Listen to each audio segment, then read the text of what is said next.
Last week, the U.S. reported its first severe case of bird flu found in a patient in Louisiana. For more, we're joined by Dr. Lena Wynn. So, bird flu. Is this report out of Louisiana worrisome? And if so, why? Is becoming a major threat. So we've already seen this year that there have been a number of mammalian species close to humans that now have bird flu outbreaks. We have outbreaks in poultry in all 50 states. 16 states have outbreaks in cattle. In California, in the last 30 days, there have been more than 300 herds that tested positive. And now we have 66 cases of bird flu in humans. Bird flu has been around for a long time. About 30 years. Yeah, exactly. But it hasn't been a major issue in humans because while it spreads among birds, it hasn't really spread among mammals. Yeah, so that's the other thing too. A lot of time they want to create this panic. I'll tell you another thing. I'm not doing a vaccine. God, I bit into the whole COVID thing, and there was a job I had, and I had to have it. We're in flu season, and it's possible that a single person could have bird flu and seasonal flu at the same time. Something called reassortment. That's right. Where things change because of one illness becoming another illness through reassortment of a mutated virus. What should be happening in the Biden administration right now that isn't going on? Yeah, do you remember all the stuff Trump did for COVID? I don't think Biden's team would do anything. Yeah, there are two main things that they should be doing in the days that they have left. The first is to get testing out there. I feel like we should have learned our lesson from COVID that just because we aren't testing, it doesn't mean that the virus isn't there. It just means that we aren't looking for it. We should be having rapid tests, home tests available to all farm workers, to their families, for the clinicians taking care of them so that we aren't waiting for public labs and CDC labs to tell us what's bird flu or not. That's valid. I think we should, staying on the side of caution. And the second very important thing is there actually is a vaccine developed already against H5N1. The Biden administration has contracted with manufacturers to make almost 5 million doses of the vaccine. However, they have not asked the FDA to authorize the vaccine. Dr. Wen, is bird flu in humans super dangerous? It seems that most cases have been mild, and maybe some people even have asymptomatic infection. But the question is, we don't know what happens when bird flu affects more vulnerable individuals. People infected so far in the US have been mainly farm workers who are working, presumably generally healthy, as opposed to what happens when you get to children, to pregnant women, to older individuals with chronic illnesses. That's what happened with COVID. I mean, there was a lot of people that were affected pretty hard, and there was a lot of people that weren't. This may be the same thing. And, you know, all sicknesses are going to be that way. If somebody's unhealthy, they're probably going to be affected. Sure, you talked about vaccines and testing in the context of bird flu and preparations. Therefore, what level of concern do you have about some of the people appointed by President-elect Trump to incoming public health positions regarding issues of vaccine, testing, public health efficacy? For example, Dr. Marty Makary, a Johns Hopkins surgeon, we have worked together for the last 10 plus years on issues like hospital medical error. He's an independent thinker who really listens to science and is willing to change his mind when there is new evidence that emerges. Robert F. Kennedy, the nominee to be the head of Health and Human Services. Kennedy has espoused many views in the past that are anti-vaccine. In fact, he's been one of the leading anti-vaccine advocates in the country, if not in the world, over the last couple of decades. He's also someone who has made his career from being an activist and not a scientist. That's pretty valid, actually.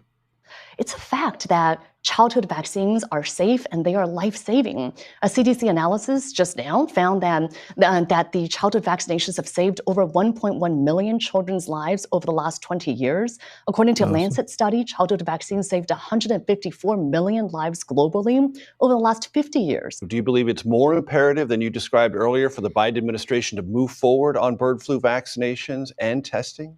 Well, that's exactly it. I don't want to wait for the Trump administration to potentially hold up the vaccines. But we're going to have to, because Biden's camp won't do anything. They're not going to. There's no way. Saying that they want more evidence. Look, evidence is always good and facts are always good. New research is always good. There's no reason why we should hold off on getting more testing. We need to know how much bird flu there is out there. We need to know if there are new mutations that are being developed.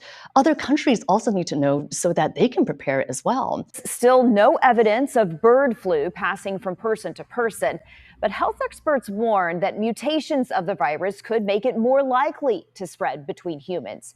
Meanwhile, the CDC is pushing back against claims that the U.S. is not testing enough to try to get a handle on the virus. The CDC says genetic sampling from a patient in Louisiana recently hospitalized with the U.S.'s first severe case of H5N1 showed the virus likely mutated in the person, potentially allowing for it to be more easily spread to humans. The CDC has emphasized the risk to the general public has not changed and remains low. But some health experts say not enough is being done. I think with COVID, and I'm not going to bring up what Trump did, but there was a lot that was done. There was a lot of actions that were taken. Now, granted, we already have a vaccine, and there should be a lot of people that may be susceptible that probably should already be taking it, just to be cautious, especially if there's reasons for easily contracting it, especially if somebody is in an environment where they're susceptible. They should do something, maybe even take it. The CDC is pushing back against claims the U.S. isn't testing for the bird flu virus enough, saying comments about avian flu testing are out of date, misleading, and inaccurate. For now, health experts say people should be aware that if they've handled dead birds or sick animals, especially cats, for example, they've congested. Hey, there's a dead bird. Let's pick it up. Have you ever? I mean, I wouldn't. Ingested raw milk, and they have flu-like symptoms, headache, sore throat, shortness of breath, cough, that they let their providers know, because time is money. They can get antivirals like Tamiflu that can really make the difference between getting really sick and not getting sick.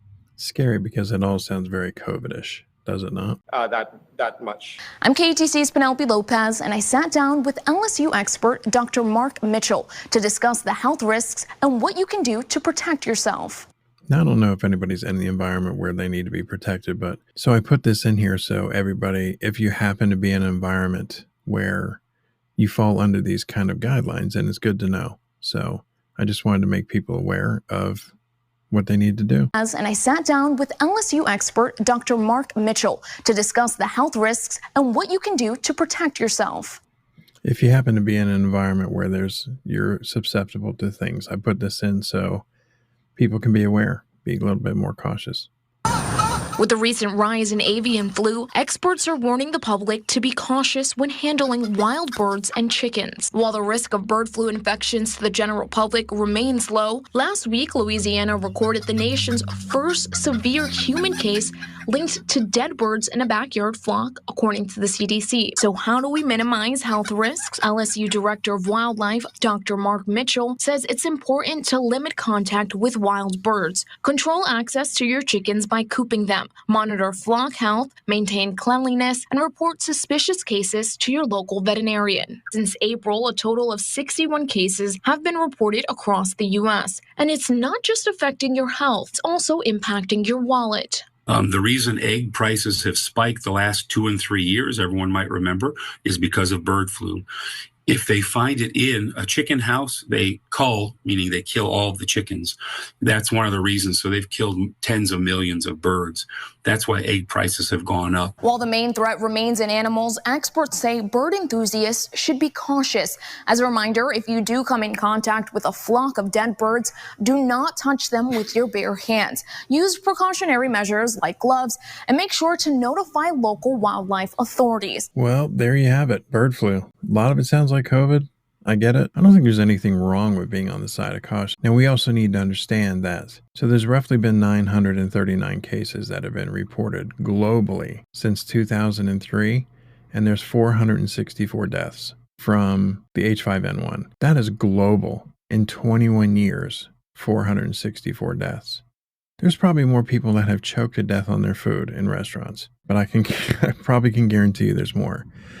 I'm trying to say that because this is not a thing where we should freak, and it's not a thing where we need to let the media get us all worked up over this stuff. Just like before, you want to make a decision whether you want to take a vaccine or not. I don't know. I'm going to play it by ear. I did get the COVID vaccines before because my mom was actually very elderly, and we didn't want to take a risk with her. So it made total sense to do that. So this is just the new one thing that's coming at us, and the new COVID scare. So I'm not biting. I'm not going for it. Make everybody aware, try to give everybody some information. And I needed it for myself as well to make an educated decision. Thank you everybody so much for being here. I'm Van Johnson. This is Banter Pirates. Y'all take care. Be safe. I'll see you soon.